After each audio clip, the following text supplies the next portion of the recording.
नमस्ते दोस्तों, मैं हूं कंचन और आप सब देख रहे हैं कहानी कंचन की।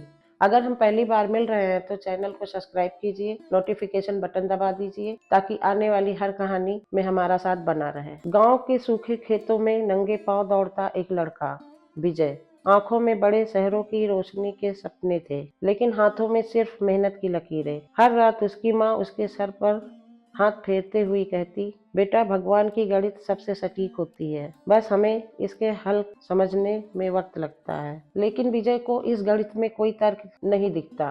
वो सोचता, अगर ये गणित सही होती तो गरीब मेहनत के बाद भी खाली हाथ क्यों होता। वो स्कूल की टूटी हुई मेज पर बैठकर बड़े सवाल हल करता, लेकिन जिंदगी का सबसे बड़ा सवाल अनसुलझा रहता। क्या सच में भगवान न्याय करता है? एक शाम विजय मंदिर के पास बैठा था। सामने गणित की किताब खुली थी, पर दिमाग में सवाल कुछ और थे। मंदिर के बूढ़े पुजारी जी मुस्कुराते हुए पास आए। बेटा, क्या खोज रहे हो?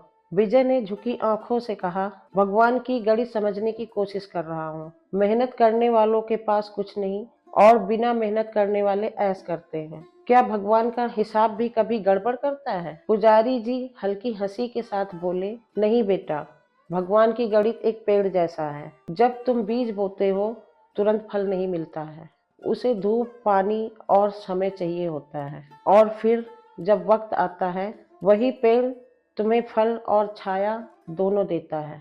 विजय के मन में हलचल हुई, क्या उसकी मेहनत भी कभी फल देगी?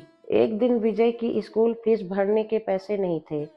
वो चुपचाप स्कूल के गेट पर खड़ा था, जैसे कोई अपना सपना टूटते देख रहा हो। तभी पुजारी जी ने उसे बुलाया, एक कागज पकड़ा दिया। यह तुम्हारी फीस की रसीद है बेटा।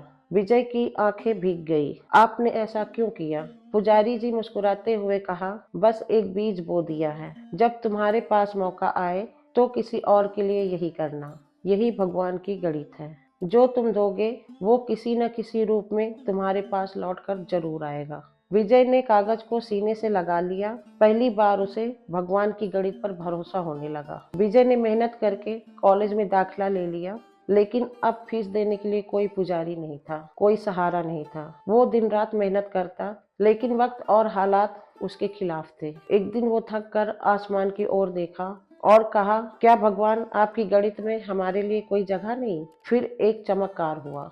उसे एक चिट्ठी मिली, आपकी आगे की पढ़ाई के लिए सहायता मंजूर की गई है। विजय चौंक गया। जब उसने पता लगाया तो उसे पता चला एक अनजान व्यक्ति ने उसकी मदद की थी। जब वह उस व्यक्ति से मिला तो उसने बस इतना ही कहा, तुमने अपने गांव के बच्चों को मुफ्त में गणित सिखाया था ना, तुम्हारे उसी कर्मों का फल तुम्हारे पास लौट कर आया। विजय के आंसू बहने लगे। भगवान की गणित सच में सबसे सटीक थी। अब विजय एक सफल इंजीनियर था, उसके पास सब कुछ था, लेकिन वो अपनी जड़ों को नहीं भूला था। उसने गांव लौटकर एक स्कूल खोला, जहां गरीब बच्चों को मुफ्त में पढ़ाने जाने लगा। एक दिन जब बच्चा रोता हुआ उसके पास आया तो विजय ने उसके सर पर हाथ रखते हुए कहा, बेटा भगवान की गणित पर भरोसा रखो। जो मैं आज तुम्हारे लिए कर रहा हूँ, कल तुम किसी और के लिए करोगे। बच्चे की आंखों में वही उम्मीद थी जो कभी विजय की आंखों में थी। विजय ने मंदिर की तरफ देखा, जहां पुजारी जी की तस्वीर मुस्कुरा रही थी। उनकी बात अब पूरी तरह समझ में आ चुकी थी। जो दोगे वही लौट कर आएगा। यही भगवान का सबसे बड़ा गणित है।